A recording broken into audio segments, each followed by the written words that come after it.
Hello दोस्तों, राधे राधे। आज मैं एक मंडप गीत गाने जा रही हूँ जिस समय धार गिराते हैं उस समय का गीत है। अगर आप सभी को अच्छा लगे तो प्लीज़ लाइक करना, कमेंट करना और मेरे चैनल को सब्सक्राइब करना। आवा मंडप हैवा में झार हो, बहना पुकार करे भैया।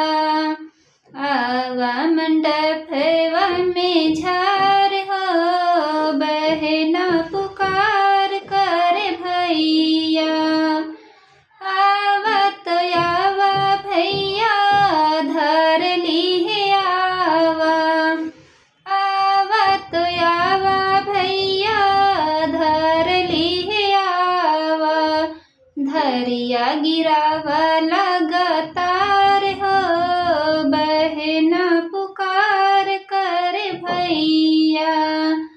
धरिया गिरावा लगातार हो, बहना पुकार करे भैया।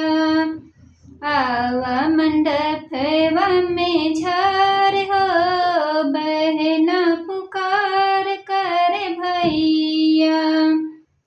धार टूट जई है तो बहन छूट जई है। धार टूट जई है तो बहन छूट जई है। जई बहिनिया से हार हो, बहना पुकार कर भैया। जई बहिनिया से हार हो, बहना पुकार कर भैया।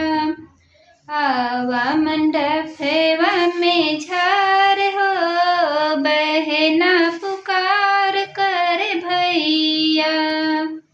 आवा मंडप हैवा में झार